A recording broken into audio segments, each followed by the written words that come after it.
Om Swastiastu, pemirsa Bali TV dimanapun Anda berada, kembali saya Nyoman Winata, redaktur pelaksana harian Bali Pos yang berjumpa Anda dalam Bali Pos Talk. Kali ini saya mengangkat topik dari soal KTP dan WNA. Ini banyak yang salah pemahaman tentang bahwa sebenarnya WNA itu boleh punya KTP atau tidak. Nah, tercatat kemarin kita di berita ada di Badung cukup lumayan, ada 1.000 lebih WNA yang memiliki KTP, sempat mengundang pro dan kontra di masyarakat. Kita ingin mendapatkan penjelasan apakah memang ada aturannya boleh WNA itu punya KTP atau tidak.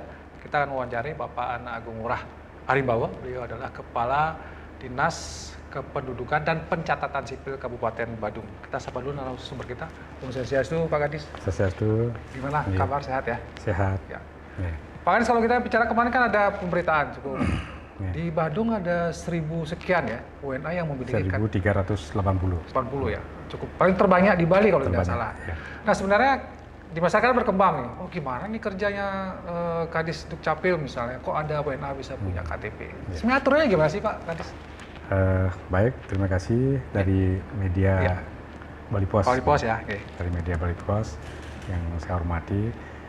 Jadi perlu kami sampaikan terkait dengan pemberitaan di media sosial maupun di media cetak seperti itu apa disampaikan tadi bahwa sesuai aturan ketentuan yang ada yaitu Undang-Undang 23 yang diperbaharui dengan Undang-Undang 24 tahun 2016. Memang di sana dimungkinkan WNA untuk memiliki KTP.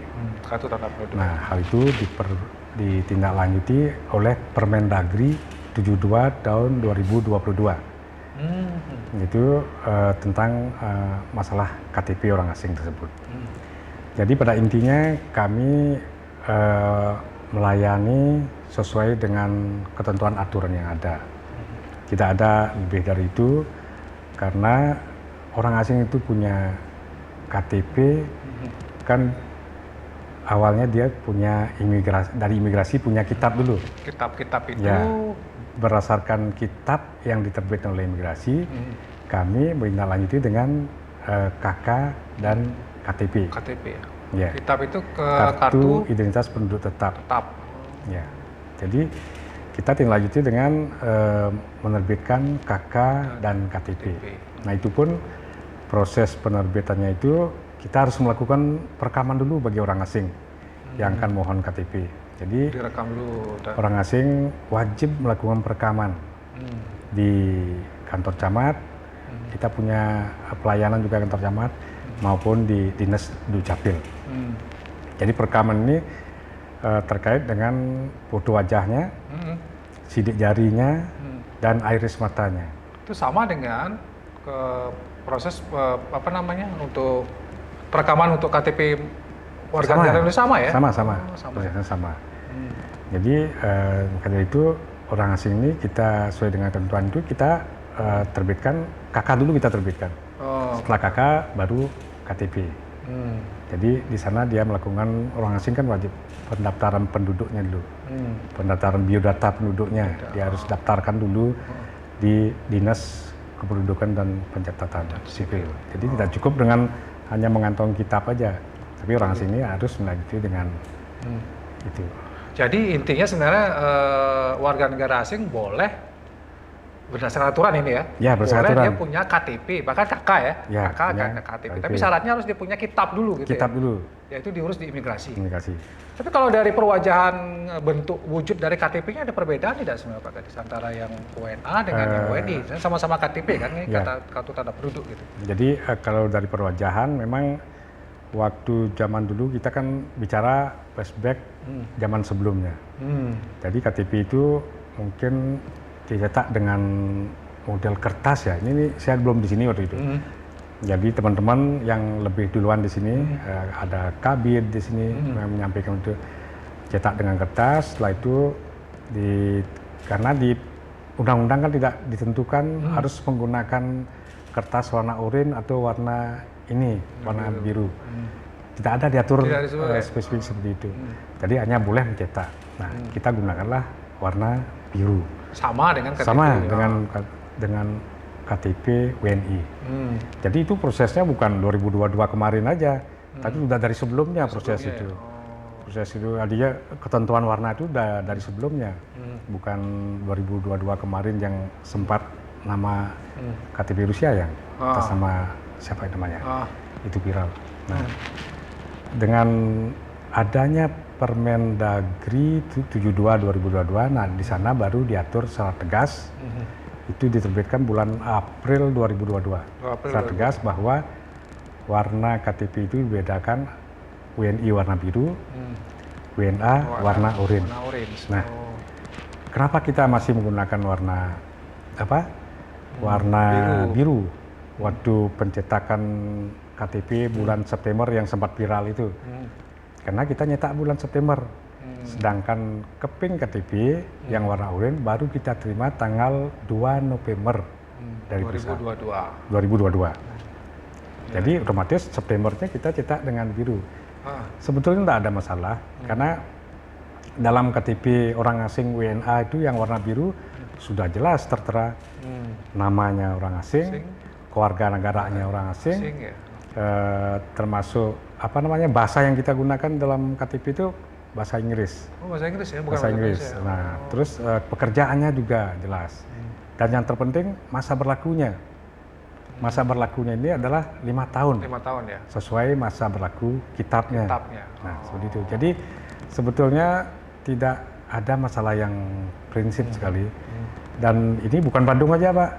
Ya. Bukan Bandung, hampir semua kecuali di Indonesia malah ya? Di Indonesia malah. Kecuali Karangasem ya kemarin karena mungkin sedikit ada warga asing begitu banyak sana.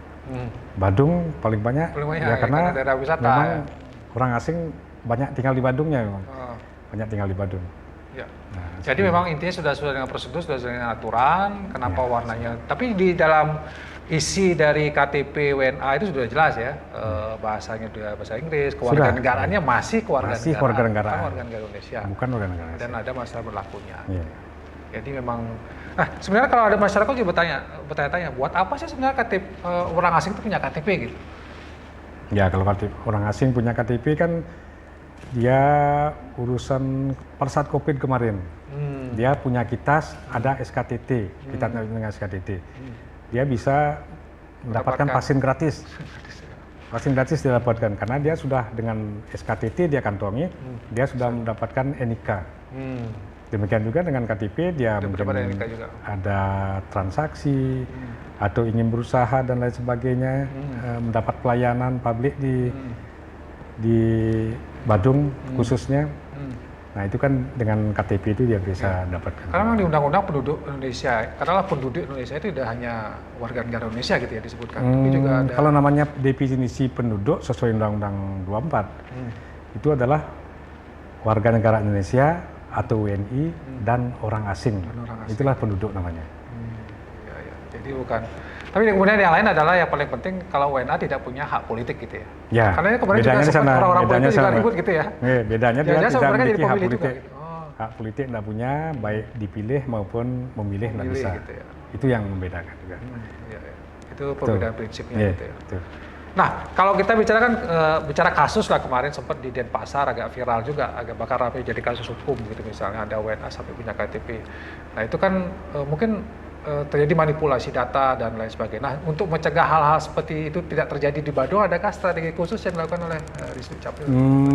Strategi khusus terkait dengan masalah itu, jadi pertama saya sering menyampaikan sama staf kami, jajaran kami, baik kabinnya dan lain sebagainya, kasih-kasihnya, bahwa dalam kita menghadapi orang asing terkait dengan pencetakan KTP ini, kita pertama harus kita waspada. Waspadanya itu apa? Ada dua hal. Pertama, dari faktor usia. Kalau dia mengurus KTP itu usianya di atas 17 tahun, misalnya usia 25, umur apalagi 30 tahun dia mengurus dan lebih, nah ini patut kita curigai. Kenapa dia baru mengurus di usia ini? Karena biasanya kita orang WNI ya, kalau dia mendapatkan KTP itu kan umur 16 tahun kita sudah lakukan perekaman. Oh iya. Perekam baik terhadap sidik jari, iris mata, dan foto wajah. Begitu berusia 17 tahun, kita langsung cetakkan KTP-nya. Oh, iya. Jadi rata-rata orang WNI itu punya KTP usia 17 tahun. Terus yang kedua mungkin dari segi nama ya mungkin harus kita curiga. Kalau namanya berbau asing ya patut kita lebih cermat lagi melihatnya, lebih kita perdalam lagi. Apa ini orang asing, apa orang orang WNI kan seperti itu. Jadi kalau namanya aneh-aneh, kalau nama kita kan orang Indonesia kan namanya hampir ini ya sama-sama tahu. Seperti itu. Kalau orang asing kan namanya aneh. Dan nah ini yang perlu penting juga. Yang namanya orang asing kan bukan bule yang rambut pirang, kulit putih aja. Orang Malaysia, orang Filipina juga mirip-mirip dengan orang Indonesia. Nah ini juga harus kita waspadai, fisiknya sama, kulitnya juga hampir sawo matang dan sebagainya. Nah itu masuk orang asing juga kan. Nah itu yang harus kita ini kan. Jadi memang kewaspadaan itu ya. Waspada itu selalu. Tapi dengan kejadian ini kami tetap sebagai pembelajaran kepada kami semua, kita harus lebih hati-hati dalam melayani masyarakat. Jangan sampai karena ada kepentingan, maaf ini tidak ada kepentingan apa, jadi kita tetap murni melayani sesuai dengan apa yang diperintahkan oleh pimpinan kami, Bapak Bupati, dan diperintahkan oleh undang-undang. Ya. Tetap tunduk pada aturan undang-undang gitu ya. Baik, kalau kita bisa tentang sedikit mungkin di Badung terkait dengan pelayanan kependudukan, ada aplikasi-aplikasi atau kemudahan-kemudahan yang diberikan Pak Kadis kepada masyarakat? Kami di Badung semenjak 2020 kemarin, begitu kami menerapkan itu ada COVID. Nah ini persis kami menerapkan aplikasi Aku Dicari, administrasi kependudukan daftar sendiri dan cetak sendiri. Jadi dengan aplikasi itu masyarakat tidak perlu berbondong-bondong jauh-jauh dari Kuto Selatan yang jauh di sana, atau Kecamatan Petang yang jauh di utara sana, karena wilayah Badung kan memanjang seperti keris persis. Jadi kalau dari Kuto Selatan waktunya waktu tempuhnya itu udah 1 sampai 1,5 jam. Sampai di sini diverifikasi lagi, akhirnya tidak lengkap persyaratannya, pulang lagi balik lagi kapan selesai belum jelas juga, kan seperti itu. Jadi satu urusan dia bisa 2-3 kali sampai ke Dukcapil. Kan sayang sekali di saat masyarakat begitu sibuk-sibuknya. Nah dengan Aku Dicari ini masyarakat kita mudahkan, cukup dari rumah saja atau dari tempat kerja sudah bisa mengupload. Ya. Nah kenapa lagi ada pertanyaan, kenapa kok masyarakat kita kan tidak paham teknologi semua, tidak paham dengan, ada yang gagap teknologi, tidak ngerti cara menggunakan aplikasi Aku Dicari dan sebagainya. Ya kita buka lagi gerai adminduk di desa. Oh di desa ada ya? Kita melakukan pelayanan di desa namanya Gapura Desa. Gapura Desa itu di dalamnya ada penunjuk sakti desa, ada penduduk non permanen, ada ID digital, terus ada penunjuk sakti seperti itu. Penunjuk sakti. Ya, jadi itu yang dilakukan di desa. Jadi masyarakat yang gagap teknologi bisa langsung di kantor desa yang terdekat untuk mohon pelayanan adminduknya. Kita sudah melayani akte kelahiran, perkawinan, kematian, dan akte perceraian sudah ada desa. Semua sudah by sistem digital ya sebenarnya? Sudah digital semua. Itu mempermudah ini? Untuk mempermudah masyarakat, semuanya untuk mempermudah. Selama ini ada kendala-kendala Pak Kadis untuk? Selama ini ya hampir tidak ada permasalahan prinsip. Artinya kalau penduduk mau daftar mau bikin KTP dan lain sebagainya jalan semua? Jalan semua Pak. Perekaman data, perekaman kependudukan juga berjalan sudah ya? Jalan semua, kita lakukan jebol juga Pak. Kita ke desa-desa, ke Banjar-Banjar, terus melakukan jemput bola untuk terkait dengan perekaman, terkait dengan masalah ini, verifikasi daripada KK dan sebagainya, akte-akte, itu banyak kita lakukan jemput bola juga. Jadi masyarakat kan sekarang ini KK-nya itu dipikir seumur hidup, sama dengan KTP. Padahal KK itu update terus biasanya. Jadi kan ada perubahan. Ada yang meninggal, ada yang lahir. Perubahan keluarga, pendidikannya berubah, kan berubah lagi di KK. Itu bisa dilakukan melalui aplikasi sebenarnya? Bisa dilakukan melalui aplikasi. Bisa di desa juga bisa dilakukan. Jadi dilayani seperti itu. Baik, terima kasih Pak Kadis atas waktunya. Baik, Mungkin terima kalau kasih. sebagai closing statement, mungkin dari Pak Kadis ada yang mau disampaikan ke masyarakat Badung terutama terkait dengan Baik, sebagai closing statement saya kepada masyarakat Badung, jadi kami harapkan masyarakat Badung, mari kita taat melakukan administrasi kependudukan, karena administrasi kependudukan ini menjadi dasar daripada semua pelayanan publik. Jangan sampai masyarakat itu begitu dia butuh baru mengurus. Nah, ini sangat keliru sekali karena tentu ada proses untuk mengurus. Karena bagaimanapun administrasi ini semua pelayanan publik menggunakan terbitan daripada administrasi kependudukan itu. Baik. Seperti itu. Terima kasih Pak Kadis atas waktunya dan terima kasih pemirsa Bali TV atas perhatian Anda ya pada persoalan tentang KTP dan WNA ini sudah jelas, ini sudah dengan aturan dan sudah banyak program-program strategis yang dilakukan oleh Distrik Capil Badung untuk bagaimana agar masalah pencatatan kependudukan dan pencatatan sipil di Badung ini bisa berjalan dengan baik. Itu juga dukungan dari masyarakat dibutuhkan.